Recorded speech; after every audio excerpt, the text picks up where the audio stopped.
On est dimanche, comme chaque lundi, et c'est donc l'heure du résumé de la semaine. On va revenir vite fait sur les sujets que nous avons traités cette semaine, et il n'y aura pas de commentaires de la semaine parce que il y a trop peu de commentaires simplement sous les vidéos, mais je ne doute pas qu'elles vous ont quand même très intéressé.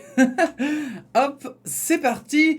Donc d'abord on est revenu sur la Boom 2, la Boom 2 qui est un événement qui avait été organisé à Bruxelles malgré la pandémie, de manière illégale, et il était inévitable, il y avait eu la première édition dont on avait déjà parlé, il était inévitable qu'on revienne sur la deuxième édition aussi, et vous allez voir que aujourd'hui on va parler d'articles après du coup, on va parler d'articles qui sont très intéressants vis-à-vis de la réflexion des gestions de manifestations et aussi de la gestion de la pandémie, mais voilà, petit teasing pour tout à l'heure.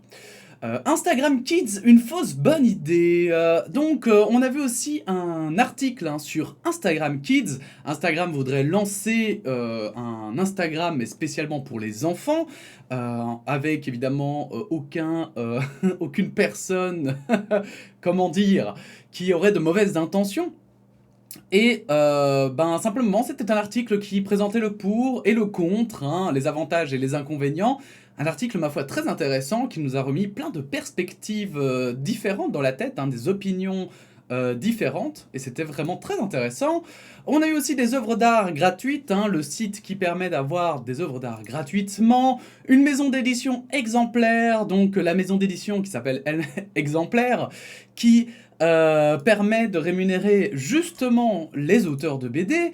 Trop d'argent dans ces entreprises. Nous avons parlé du Stocks Europe 600, donc les 600 entreprises européennes les plus riches qui ont tout simplement trop d'argent. Et donc, on s'est un peu posé la question, mais qu'est-ce qu'ils peuvent faire avec cet argent? Et bien que dans l'article, ils avaient des solutions, elles étaient très différentes de ce qui pourrait nous sembler évident, donc aussi pour la réflexion intéressant.